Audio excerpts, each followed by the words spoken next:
Doctor Baba Saheb Ambedkar open university.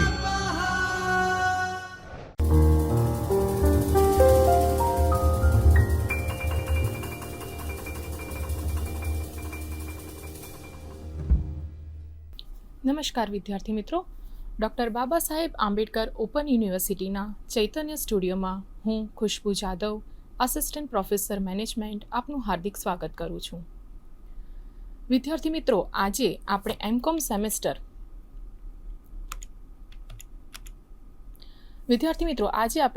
Semester 1ના બજાર ક્રિયા સંચાલન વિષયના એકમ 3 બજાર ક્રિયામાં આવેલા નવા અભિગમો તેના વિશે આપણે સવિસ્તાર ચર્ચા કરીશું. વિદ્યાર્થી મિત્રો, આના પહેલાંના લેક્ચરમાં આપણે એકમ 14 ઈ કોમર્સ વિશે ચર્ચા કરી હતી.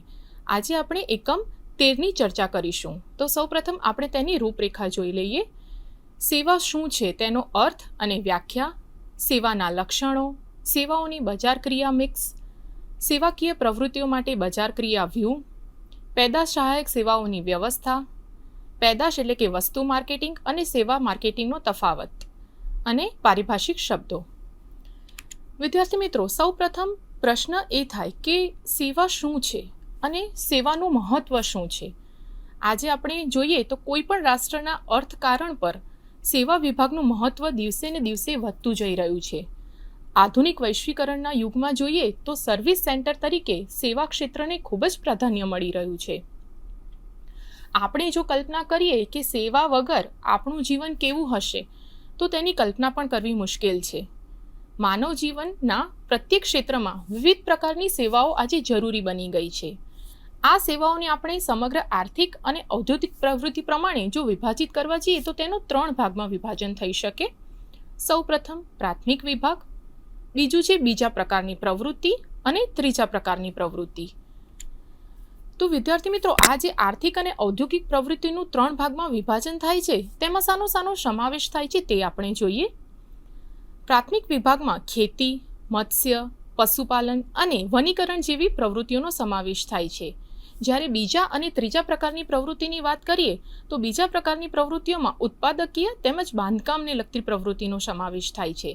જ્યારે ત્રીજા પ્રકારની પ્રવૃત્તિમાં વેપાર, વાણિજ્ય તથા વિતરણને લગતી સેવાઓનો સમાવેશ થાય છે. વિદ્યાર્થી મિત્રો, આપણે જે રીતે ચર્ચા કરી તે મુજબ અત્યારે સેવાનું મહત્વ ખૂબ જ વધી ગયું છે. એટલે કે આધુનિક યુગ એ સેવા યુગ છે. આધુનિક સમયમાં કોઈ પણ દેશના અર્થતંત્રમાં સેવા ક્ષેત્ર ચાવીરૂપ સ્થાન ધરાવે છે. જો આપણે સેવા ક્ષેત્રનું ટકાવારી પ્રમાણે જોઈએ તો 70% કરતાં વધુ રોજગારીની તકો જે પૂરી પડે છે દેશને તે સેવા થકી પડે છે. વિકસિત દેશોના અર્થતંત્રમાં સેવાઓનું અર્થતંત્ર 2/3 હિસ્સો ધરાવે છે, જે આપણે ખૂબ જ યાદ રાખવાનું છે. ભારતમાં લગભગ અડધો હિસ્સો સેવા અર્થતંત્રનો છે અને દિવસે ને દિવસે તે હિસ્સો જે છે તેનું પ્રમાણ તે વધતું જઈ રહ્યું છે. હવે આપણે સેવા શું છે તેનો અર્થ અને વ્યાખ્યા સમજીએ. જો આપણે સામાન્ય અર્થમાં સમજવું હોય તો કોઈ પણ વ્યક્તિને તેની કોઈ પણ પ્રકારની આવશ્યકતા કે અપેક્ષા સંતોષવા માટે ઓફર કરવામાં આવતી હોય છે અને આ જે ઓફર કરવામાં આવતી કોઈ પણ જાતની સગવડ કે મદદ તેને આપણે સેવા તરીકે ઓળખીએ છીએ. આ ખૂબ જ સામાન્ય ભાષામાં આપણે તેને સમજી શકીએ છીએ. સેવાની કેટલીક વ્યાખ્યાઓ છે જે હવે આપણે સમજીએ. અમેરિકન માર્કેટિંગ એસોસિએશન, જો તેમના મત મુજબ આપણે સેવા શું છે તે સમજીએ તો સેવાઓ એટલે પ્રવૃત્તિઓ, લાભો અને સંતોષ જે વસ્તુના વેચાણ અથવા વેચાણ સાથે સંકળાયેલી હોય તે પૂરી પાડવામાં આવે છે. એટલે કે કંઈ પણ આપણે જરૂરિયાત હોય પ્રવૃત્તિને લગતી કે કોઈ પણ લાભ મેળવવો હોય કે કોઈ પણ સેવા થકી સંતોષ મેળવવો હોય તો તે વસ્તુના વેચાણ અને વેચાણ સાથે સંકળાયેલો હોય છે. શ્રી ફિલિપ કોટલરના મતે જોઈએ તો સેવા એટલે કોઈ પણ કાર્ય કે કામગીરી જે એક પક્ષકાર બીજા પક્ષકારને ઓફર કરે છે, જે ખાસ કરીને અમૂર્ત હોય છે. અમૂર્ત એટલે કે અદ્રશ્ય, જે જોઈ શકાતું નથી, માલિકીપણામાં પરિણમતી નથી. સાથે સાથે સેવા પૂરી પાડવાની પ્રવૃત્તિ ભૌતિક પેદાશ સાથે જોડાયેલી હોઈ પણ શકે અને ન પણ હોઈ શકે. જો આપણે સેવાના લક્ષણો જોઈએ તો તે 5માં વિભાજિત થાય છે. પહેલું છે અદ્રશ્યપણું, એટલે કે અભૌતિક, તેને ઇન્ટેન્જિબિલિટી તરીકે આપણે ઓળખીએ છીએ. બીજું છે અવિભાજ્યપણું, ઇનસેપરેબિલિટી. ત્રીજું છે ભિન્નતાપણું, હેટ્રોજેનિટી. 4 નાશવંતપણું એટલે કે પેરિશેબિલિટી. 5મું છે માલિકી હક એટલે કે ઓનરશિપ. સેવાના મુખ્ય લક્ષણો જો આપણે જોઈએ તો તે આ 5માં વિભાજિત થાય છે. પહેલું છે અદ્રશ્યપણું એટલે કે અભૌતિક, ઇન્ટેન્જિબિલિટી એટલે કે આપણે જોઈ શકતા નથી, તેને આપણે ઇન્ટેન્જિબિલિટી તરીકે ઓળખીએ છીએ. તો જે સેવા છે તેનું સ્વરૂપ પણ અમૂર્ત છે એટલે કે તેને જોઈ શકાય નહીં. સેવા અદ્રશ્યમાન છે. આપણે કોઈ પણ સેવા મેળવીએ તો તે આપણે અમૂર્ત સ્વરૂપે જોઈએ છે એટલે કે તેને આપણે જોઈ શકતા નથી. સાબુની ગોટી છે, ટૂથપેસ્ટ છે, બ્રશ, તે બધું ભૌતિક છે એટલે કે તેને આપણે જોઈ શકીએ છીએ. જો આપણે તેને કોઈ ઉદાહરણ દ્વારા સમજવું હોય તો તે આપણે જોઈએ. જ્યારે કોઈ પણ શિક્ષકની શૈક્ષણિક કાર્યની સેવા કે ડૉક્ટરની તબીબી સેવાને અમૂર્ત સ્વરૂપે માત્ર અનુભવ દ્વારા સમજી શકાય છે. એટલે કે આજે કોઈ પણ શિક્ષક હોય તે શૈક્ષણિક કાર્ય કરાવતા હોય કે વિદ્યાર્થીઓને સમજાવતા હોય તો તે સેવા આપણે અનુભવ દ્વારા સમજી શકતા હોઈએ છીએ. સેવાનું અમૂર્ત સ્વરૂપ હોય તો તેનો લાભ લઈ શકાતો નથી કે તેનું પેકેજિંગ ભૌતિક ચીજવસ્તુની જેમ થતું નથી. એટલે કે આપણે જેમ કે કોઈ પણ વસ્તુ ખરીદીએ તો તેને આપણે પેકેજિંગ સ્વરૂપે આપણે લઈએ છીએ, તેને આપણે સ્પર્શી શકીએ છીએ, જોઈ શકીએ છીએ. જ્યારે આપણે સેવાની વાત કરીએ તો સેવામાં આ રીતનું શક્ય બનતું નથી. બેનિસ નામના તજજ્ઞ જે છે તેમણે આ જે હકીકત છે તેને અનુભવેલ ગુડ્સ તરીકે ઓળખાવ્યું છે. બીજું લક્ષણ જોઈએ આપણે અવિભાજ્યપણું એટલે કે ઇનસેપરેબિલિટી. ઇનસેપરેબિલિટી એટલે કે એક વસ્તુને આપણે બીજી વસ્તુથી અલગ કરી શકતા નથી. તો સેવા પણ આ જ રીતની છે. મોટાભાગના કિસ્સાઓમાં આપણે જોઈએ તો સેવાને તેની સેવા પૂરી પાડનારથી અલગ કરી શકાતી નથી. એટલે કે જ્યારે આપણે કોઈ પણ સેવા મેળવવી હોય તો સેવા પૂરી પાડનાર વ્યક્તિ અને જે સેવા આપણને જોઈએ છે તેને આપણે અલગ કરી શકતા નથી.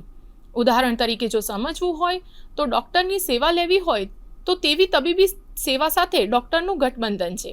એટલે કે આજે કોઈ પણ ડૉક્ટર પાસે આપણે જવું હોય અને જે દર્દી હોય છે એટલે કે જે પેશન્ટ તેની પણ હાજરીની જરૂરી છે. એટલે કે ડૉક્ટર અને પેશન્ટ બંનેની હાજરી હોવી જરૂરી છે. એ જ રીતે આપણે શિક્ષકની જે સેવા છે તેને વિદ્યાર્થી જોડે જુદી કરી શકાય નહીં.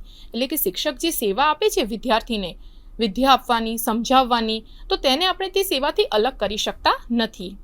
આ રીતે સેવા પૂરી પાડનાર પક્ષકારની તેવી સેવાને અનુરૂપ કૌશલ્યતા, ચાતુર્ય જે તે વ્યક્તિ સાથે સંકળાયેલા હોય છે અને આ સંકળાયેલા હોવાથી સેવાધારી વ્યક્તિ કે સંસ્થાથી તેઓ અવિભાજ્ય હોય છે. તો વિદ્યાર્થી મિત્રો, આપણે ડૉક્ટરના ઉદાહરણ અને શિક્ષકના ઉદાહરણ દ્વારા જે અવિભાજ્યપણું લક્ષણ છે તે ખૂબ જ સારી રીતે આપણે સમજી શકીએ છીએ. આગળ જોઈએ તો ભિન્નતાપણું. ત્રીજું લક્ષણ છે ભિન્નતાપણું, હિટ્રોજેનિટી. સેવામાં સમાનતાનો કે એકરૂપતાનો ગુણ નથી. આપણે ઉદાહરણ તરીકે જોઈએ તો બાટા શૂઝ છે, ઉષા પંખા છે, તેનામાં એકરૂપતા છે. તેવી રીતે સેવા ક્ષેત્રમાં સમાનતાનો ગુણધર્મ નથી. એટલે કે સેવામાં ભિન્નતાનો ગુણ સમાયેલો છે. આપણે ઉદાહરણ તરીકે જોઈએ તો કોઈ એક વ્યક્તિ જે રીતે સેવા આપે અને બીજી વ્યક્તિ સેવા આપે તો બંનેની સેવા આપવામાં ભિન્નતા હોય છે. એક વ્યક્તિએ જે રીતે સેવા આપી હોય તે જ રીતે બીજી વ્યક્તિ સેવા આપી શકે તે જરૂરી હોતું નથી. જુદી જુદી વ્યક્તિ દીઠ સેવા ચલિત છે અને એક જ વ્યક્તિની સેવા પણ જુદા જુદા સમયે જુદી જુદી હોય છે. એટલે કે આજે આપણે એક જ પરિસ્થિતિમાં વ્યક્તિને સેવા આપવાનું કહીએ અને બીજી પરિસ્થિતિમાં વ્યક્તિને સેવા આપવાનું કહીએ તો બંનેનું જે સેવા આપવાનું ગુણધર્મ છે તે બંને એકબીજાથી અલગ પડશે. માટે જ સેવાની ગુણવત્તા બાબતે ભૌતિક ચીજવસ્તુની જેમ આપણે ખાતરી આપી શકતા નથી. બીજું ઉદાહરણ જોઈએ તો દરેક શિક્ષકની ભણાવવાની શૈલી અલગ હોવાથી પ્રત્યેકની સેવામાં વિવિધતા જોવા મળશે. એટલે કે આપણે દરેક શિક્ષકમાં અલગ અલગ તેમનામાં ટેલેન્ટ રહેલા હોય છે અને આને કારણે એક જ શિક્ષકની શૈક્ષણિક સેવાઓ સમય અને વ્યક્તિગત મૂળમાં ફેરફાર થવાથી અલગ અલગ પ્રકારની હોય છે. તેમાં ઘણા બધા જે ફેક્ટર્સ છે, ઘણા બધા પરિબળો તે અસર કરતા હોય છે. તે જોઈએ જેમ કે વ્યક્તિની ઉંમર છે, સ્થળ, ઋતુ, હવામાન વગેરેને ધ્યાનમાં રાખીને સેવાની ગુણવત્તા, ક્ષમતા, ઝડપ વગેરેમાં ફેરફાર જોવા મળે છે. એટલે કે આપણે વ્યક્તિની ઉંમરને જો જોઈએ તો વ્યક્તિની ઉંમર પ્રમાણે પણ સેવા અલગ અલગ હોઈ શકે છે. જો આપણે સ્થળ બદલીએ તો સ્થળ પ્રમાણે પણ સેવા અલગ અલગ થઈ શકે છે. ઋતુ અને હવામાન તેની પણ સેવા પર અસર થઈ શકે છે. અને આ બધાને ધ્યાનમાં રાખીને જે ક્ષમતા છે સેવાની ગુણવત્તાની કે ઝડપની, તેમાં પણ આપણને ફેરફાર જોવા મળતા હોય છે. ચોથું લક્ષણ છે નાશવંતપણું, એટલે કે પેરિશેબિલિટી. વિદ્યાર્થી મિત્રો, આપણે જે રીતે અત્યાર સુધી સેવાને સમજ્યું તે રીતે સેવા નાશવંત હોય તો તેનો સંગ્રહ કરી શકાય નહીં. અત્યારે આપણે સમજ્યા કે સેવા જે છે તે અમૂર્ત છે, અદ્રશ્ય છે, અને સાથે સાથે હવે આ જે ચોથું લક્ષણ જે છે તે છે નાશવંતપણું, એટલે કે સેવા નાશવંત હોય તો તેનો આપણે કોઈ એક જગ્યાએ સંગ્રહ ન કરી શકીએ. તો તેનું કારણ શું હોઈ શકે? તો તેનું કારણ એ છે કે સેવાનું નિર્માણ તથા સેવાનો ઉપભોગ એ બંને પ્રવૃત્તિઓ એક સાથે થતી હોય છે. ઉદાહરણ તરીકે જો સમજીએ તો બસમાં જે ખાલી રહેતી સીટ છે, કોઈ પણ વર્ગમાં વિદ્યાર્થીઓની ગેરહાજરી છે. આજે કોઈ કાર મિકેનિક હોય તો તેની પાસે કેટલાક દિવસો દરમિયાન કોઈ પણ કાર્ય અથવા તો કોઈ પણ કાર જો રિપેરિંગ માટે ન આવે, તો આ બધા ઉદાહરણોમાં આપણે સમજી શકીએ છીએ કે જે સેવા જે છે તે સમય દરમિયાન નાશ થઈ જતી હોય છે. એટલે કે સેવા જે છે તેનામાં એક નાશવંતપણું એ લક્ષણ રહેલું છે. વિદ્યાર્થી મિત્રો, બસની જો કોઈ ખાલી સીટ હોય તો તેનો આપણે સંગ્રહ ન કરી શકીએ. જ્યારે કેટલીક વખત આવી સેવાઓની માંગ ખૂબ વધી જતી હોય છે, તો તેવા સમય દરમિયાન સેવાની ક્ષમતા પૂર્ણ રીતે ઉપયોગમાં લેવાતા જે નિરર્થક વ્યય થતો હોય છે તે અટકી જતો હોય છે. પાંચમું જોઈએ માલિકી હક.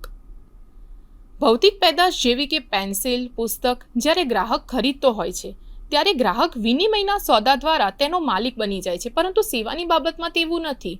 આજે આપણે સેવા મેળવીએ અને કોઈ ભૌતિક વસ્તુ કે ભૌતિક પેદાશ આપણે ખરીદીએ તો આજે તે વિનિમયના સોદા દ્વારા, એટલે કે તમે રૂપિયા આપો અને સામે તમે વસ્તુ ખરીદો, તો તમે તેના માલિક બની જાઓ છો અને તમારો તેના પર હક હોય છે. જ્યારે આપણે સેવાની વાત કરીએ તો સેવાની કિંમત માત્ર તેના વપરાશ માટેની જ હોય છે. માલિકી હકનો દાવો ગ્રાહક કરી શકતો નથી. વિદ્યાર્થી મિત્રો, આના પરથી આપણે એમ સમજી શકીએ કે સેવા એ વિશિષ્ટ પ્રકારની પેદાશ છે જે માત્ર સેવાનો ઉપયોગ કે વપરાશ સાથે સંબંધ ધરાવે છે. એટલે કે જ્યારે તમે તેનો ઉપયોગ કે તેનો વપરાશ કરી લો એટલે તે ત્યાં પૂર્ણ થઈ જતું હોય છે. જ્યારે કે તમે માલિકી હકમાં તમે કોઈ વસ્તુ ખરીદો તો તેના પર તમારો હક હોય છે. ઉદાહરણ તરીકે સમજીએ, આપણે જ્યારે ફરવા જતા હોઈએ છીએ ત્યારે હોટલમાં આપણે ઉતારા માટે રહેતા હોઈએ છીએ, તો ત્યારે જે આપણે રહેઠાણ અર્થે તેની અવેજમાં જે ભાડું આપીએ છીએ તો તેનો મતલબ એ નથી થતો કે તેનો આપણને માલિકીનો હક મળે છે. એટલે કે હોટલ કે મકાનમાં ભાડેથી રહેવાનો વ્યવહાર ઉતારા માટે રહેઠાણ અર્થે હોય તો તેની અવેજમાં ભાડું વસૂલ કરવા અંગેનો હોય છે, પણ તેવી સેવા ભોગવવાથી હોટલ કે મકાન માલિકીના હકો સેવાનો ભોગવટો કરનાર જે વ્યક્તિ હોય તેને મળી જતા નથી. વિદ્યાર્થી મિત્રો, આપણે લક્ષણો જોયા સેવાઓના. હવે આપણે સેવાઓની બજાર ક્રિયા મિક્સ એટલે કે 7P તેને વિશે હવે આપણે ચર્ચા કરીશું. સેવા પૂરી પાડનારે ગ્રાહકોને આકર્ષવા માટે, સંતોષ વધારવા કે ટકાવી રાખવા માટેની જાણકારી મેળવવી ખૂબ જ જરૂરી હોય છે. એટલે કે જે વ્યક્તિ સેવા પૂરી પાડનાર હોય છે તેણે સેવા અને સગવડોની રચના કરવી, પેદાશ માટેના ભાવ નક્કી કરવા, બજારની અભિવૃદ્ધિ કરવી અને સેવાઓ પૂરી પાડવા માટેનું સ્થળ નક્કી કરવું, તે અંગે તેમને વિવિધ નિર્ણયો લેવા પડતા હોય છે. આ રીતે કોઈ પણ સેવા પૂરી પાડનાર વ્યક્તિ માર્કેટિંગ મિશ્ર અપનાવતું હોય છે. માર્કેટિંગ મિશ્ર 7P છે તે 7P પહેલાં આપણે સમજી લઈએ. પહેલું છે પેદાશ એટલે કે પ્રોડક્ટ, બીજું છે કિંમત એટલે કે પ્રાઇસ, ત્રીજું અભિવૃદ્ધિ એટલે કે પ્રમોશન, ચોથું છે સ્થળ એટલે કે પ્લેસ, પાંચમું લોકો એટલે કે પીપલ, છઠ્ઠું છે ભૌતિક પુરાવા ફિઝિકલ એક્ઝિસ્ટન્સ, અને છેલ્લે 7Pમાં છે પ્રક્રિયા એટલે કે પ્રોસેસ. વિદ્યાર્થી મિત્રો, આમાં આપણે જોઈ શકીએ છીએ કે દરેક જે છે માર્કેટિંગ મિશ્ર તેની આગળ P રહેલો છે, એટલે કે તેને આપણે 7P તરીકે ઓળખીએ છીએ.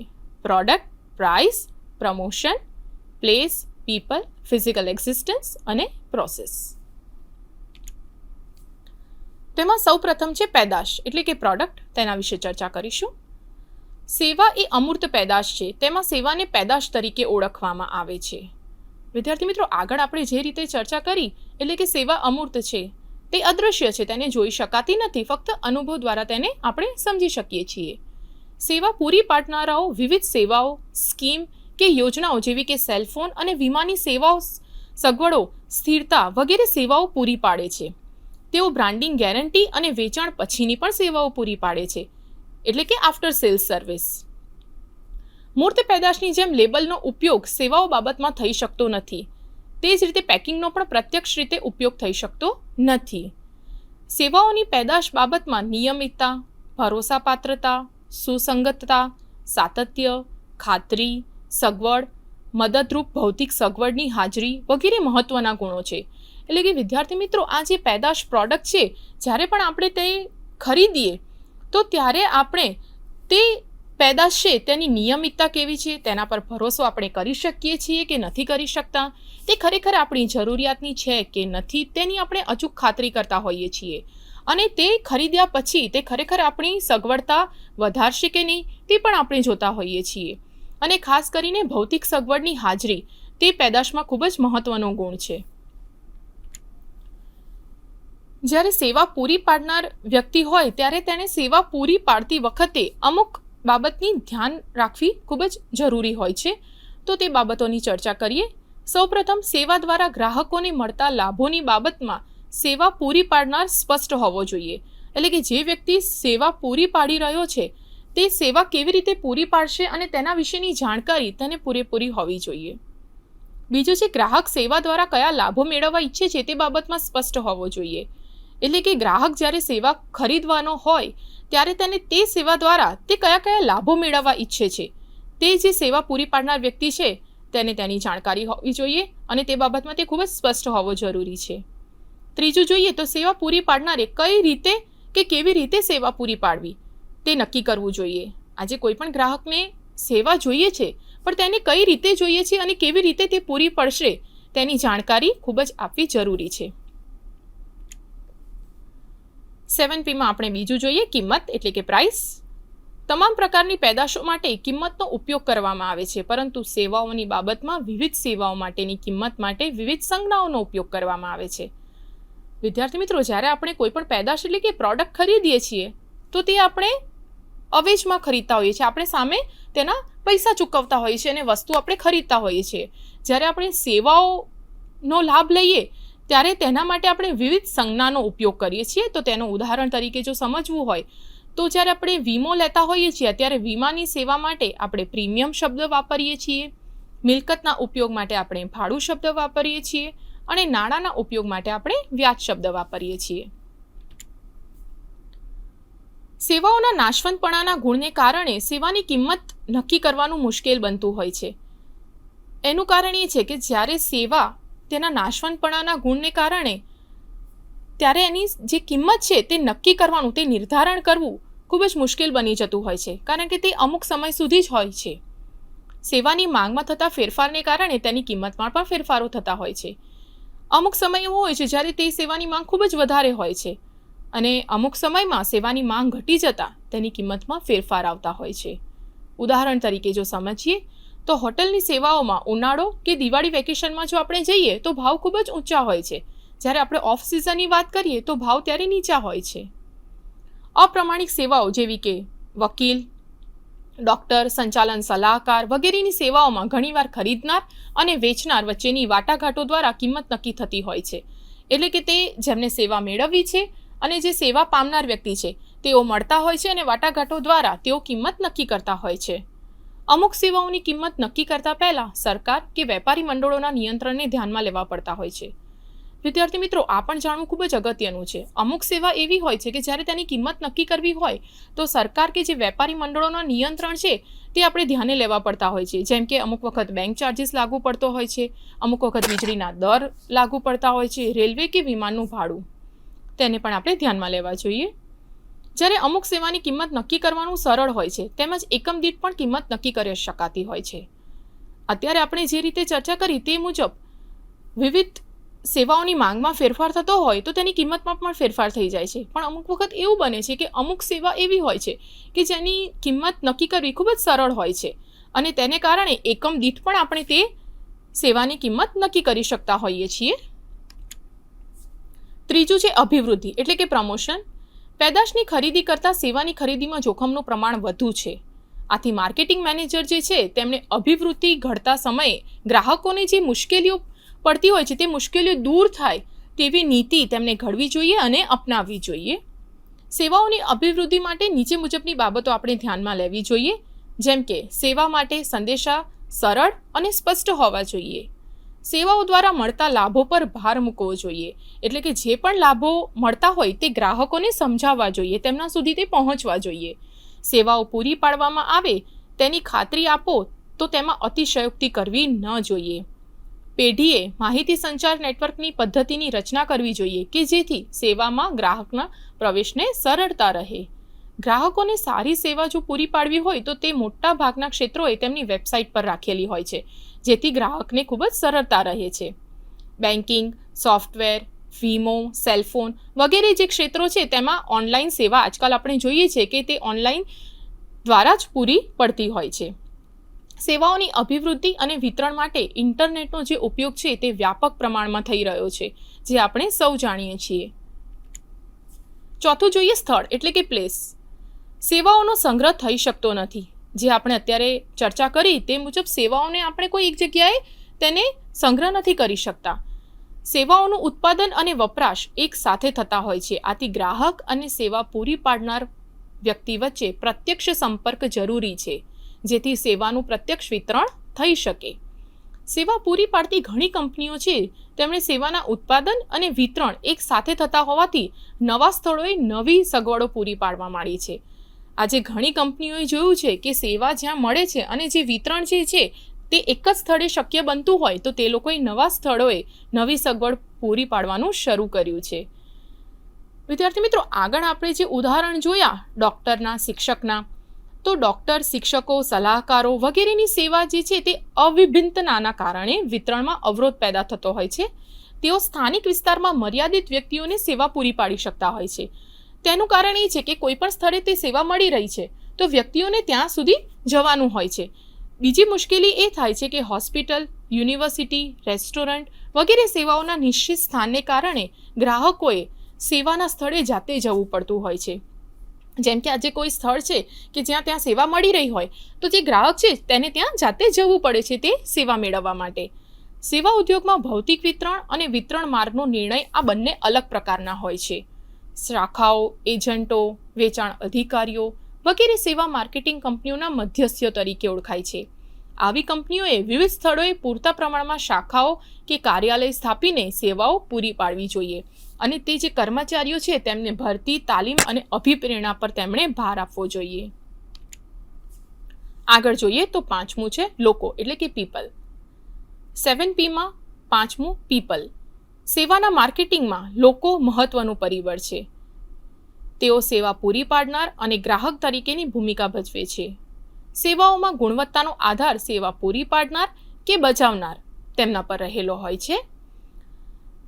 તે ગ્રાહક ભાગ્ય સેવાને તેના પૂરી પાડનારથી અલગ પાડે છે. બીજું જોઈએ તો સેવાઓ મોટા પ્રમાણમાં વ્યક્તિલક્ષી હોય છે. વળી ખરાબ સેવાને પરત લઈ શકાતી નથી કે બદલી શકાતી નથી. સેવા શરૂઆતમાં અને દરેક વખતે યોગ્ય રીતે પૂરી પડવી જોઈએ તે ખૂબ જ મહત્વનું છે. વિદ્યાર્થી મિત્રો, આ ખૂબ જ ધ્યાન રાખવાની બાબત છે કે જ્યારે સેવા એ એક વખત આપણે મેળવી લઈએ છીએ, કોઈ પણ ગ્રાહક સેવા મેળવી લે છે તો તેને પાછી પણ આપી શકાતી નથી કે તેને બદલી પણ શકાતી નથી. આ રીતે સેવાના ધંધામાં વ્યક્તિ ખૂબ જ મહત્વની બાબત છે. આથી સેવાઓનું માર્કેટિંગ કરનાર તેમની સેવાઓના કર્મચારીઓમાં મોટા પ્રમાણમાં રોકાણ કરવું જોઈએ અને તેમણે કર્મચારીની પસંદગી, અભિપ્રેરણા, તાલીમ, જૂથ વિકાસ આ 4 બાબત ખૂબ જ મહત્વની છે, તેના પર પૂરતું ધ્યાન આપવું જોઈએ. છઠ્ઠું છે ભૌતિક પુરાવા એટલે કે ફિઝિકલ એક્ઝિસ્ટન્સ. મોટાભાગની સેવાની પરિસ્થિતિમાં સેવાઓનું ઉત્પાદન થાય કે પૂરી પાડવામાં આવે ત્યારે ગ્રાહકની હાજરી જરૂરી હોય છે. આથી ગ્રાહકની સેવા પૂરી પાડવામાં આવે ત્યારે તેની આસપાસની પરિસ્થિતિ ખૂબ જ મહત્વની ગણાય છે. ઉદાહરણ તરીકે જોઈએ તો આપણે કોઈ પણ દવાખાનામાં જઈએ તો ડૉક્ટરના દવાખાનામાં સ્વચ્છતા કેટલી રહેલી છે તે ગ્રાહક જોતું હોય છે. કોઈ પણ રેસ્ટોરન્ટમાં જોઈએ તો રેસ્ટોરન્ટનો બાહ્ય દેખાવ અને આંતરિક દેખાવ કેવો છે તે પણ જોતા હોઈએ છીએ. જ્યારે આપણે સિનેમા થિયેટરમાં જઈએ ત્યારે તેની બેઠક વ્યવસ્થાની સગવડ કેવી આપેલી છે તે પણ જોતા હોઈએ છીએ. તો આ વગેરે બાબતો સેવાઓની અમૂર્ત અને નિયંત્રણયુક્ત બાબતો છે. એટલે કે જે સેવા પૂરી પાડનાર વ્યક્તિ જે છે તે જો ચાહે તો તેમાં તે બદલાવ કરી શકે છે. સેવા પૂરી પાડનારે ભૌતિક પુરાવાનું તત્વોનું અસરકારક રીતે સંચાલન કરવું જોઈએ.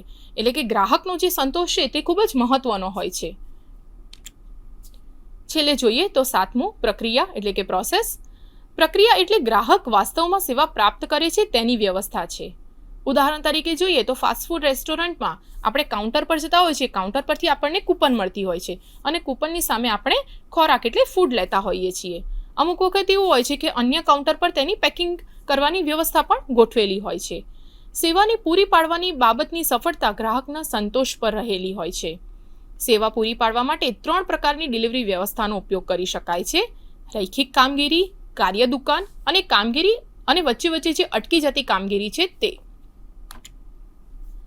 સેવાકીય પ્રવૃત્તિઓ માટે બજાર ક્રિયાનો વ્યૂહ. તો તેના માટે ઘણા બધા પ્રશ્નો ઉદ્ભવ થાય છે. તો તે કેવા છે? તો પહેલું છે, આપણો ધંધો શું છે? ભવિષ્યમાં આ સેવાનું ક્ષેત્ર કેવું રહેશે? આપણી સેવાના સંભવિત ગ્રાહકો કોણ કોણ હોઈ શકે છે? સેવાનું સંચાલન કેવી રીતે કરવું? સેવાની માંગ અને સેવાના પુરવઠા તેનું સંચાલન કેવી રીતે કરવું? સેવા પ્રાપ્ત કરનારા ગ્રાહકોનું વલણ કેવું રહેશે તે જોવું. અને છેલ્લે સેવાનું સ્થાનીકરણ કેવું હશે તે સમજવું. વિદ્યાર્થી મિત્રો, અત્યાર સુધી આપણે સેવા, પેદાશ, સેવા માર્કેટિંગ, પેદાશ માર્કેટિંગ બધા વિશે આપણે ચર્ચા કરી. તો હવે તે બંને વચ્ચેનો તફાવત શું છે તે આપણે જોઈ લઈએ. સૌપ્રથમ પેદાશ માર્કેટિંગ. પેદાશ માર્કેટિંગ એટલે પેદાશની જરૂરિયાત ધરાવતી વસ્તુ કે સંસ્થાઓને વસ્તુ પૂરી પાડવી. જ્યારે સેવા માર્કેટિંગની વાત કરીએ તો સેવાનું માર્કેટિંગ એટલે સેવાની જરૂરિયાત ધરાવતી વ્યક્તિ કે સંસ્થાઓને સેવા પૂરી પાડવી અથવા તો પહોંચાડવી. જો આપણે માલિકી હકની વાત કરીએ તો પેદાશ માર્કેટિંગમાં વસ્તુનો માલિકી હક મળે છે, જ્યારે સેવામાં માલિકી હક મળતો નથી. પેદાશ માર્કેટિંગમાં આપણે વાત કરીએ તો વસ્તુ અદ્રશ્ય છે અને ગ્રાહક તેને જોઈ શકે છે, જ્યારે સેવા એ અદ્રશ્ય છે, તેને જોઈ શકાતી નથી પરંતુ તેનો અનુભવ લઈ શકાતો હોય છે. પેદાશ માર્કેટિંગમાં વસ્તુને પેદાશ પૂરી પાડનારથી અલગ ન કરી શકાય, જ્યારે મોટે ભાગે સેવામાં સેવાને પૂરી પાડનારથી અલગ કરી શકાતી નથી. પેદાશ માર્કેટિંગમાં વસ્તુ ન ગમે તો તેને પાછી આપી શકાય છે, જ્યારે સેવા માર્કેટિંગમાં સેવા ન ગમે તો તેને બદલી શકાતી નથી તેમજ પાછી આપી શકાતી નથી. વિદ્યાર્થી મિત્રો, આપણે આ યુનિટમાં સેવા, માર્કેટિંગ, પેદાશ વગેરે વિશે ચર્ચા કરી. તો હવે તેના પારિભાષિક શબ્દો જે છે તેને આપણે જોઈ લઈએ. પારિભાષિક શબ્દોમાં સૌપ્રથમ સેવાઓનું માર્કેટિંગ. તો સેવાઓનું માર્કેટિંગ શું છે? સેવાઓનું માર્કેટિંગ એટલે માર્કેટિંગ ક્ષેત્રના સિદ્ધાંતોનો ઉપયોગ કરવો. સેવાઓ શું છે? તો સેવાઓ એક અમૂર્ત પ્રવૃત્તિઓ છે, એટલે કે સેવા અમૂર્ત છે, અદ્રશ્ય છે, તેને જોઈ શકાતી નથી. સેવાની કિંમત અલગ અલગ સંજ્ઞાઓથી તેને આપણે સમજી શકીએ છીએ, જેમ કે કમિશન, ભાડું, ફી, પ્રીમિયમ, પગાર વગેરે શબ્દો દ્વારા. અમૂર્ત અને અદ્રશ્ય એટલે શું? તો જેને જોઈ શકાય નહીં કે જેને સ્પર્શી ન શકાય. સેવાઓનું ચલિતપણું એટલે કે સેવાઓનું સ્વરૂપ હંમેશા બદલાતું રહે છે, તે એક જ જેવું રહેતું નથી. જે પ્રમાણે આપણે ચર્ચા કરી તે મુજબ તેને વિવિધ પરિબળો અસર કરતા હોય છે, એટલે તેને ચલિતપણું તરીકે ઓળખાય છે. તો વિદ્યાર્થી મિત્રો, આજે આપણે એકમ 13 તેની ચર્ચા કરી. હવે પછી આપણે નવા યુનિટ સાથે નવા લેક્ચરમાં મળીશું. નમસ્કાર. स्वाध्यायः परः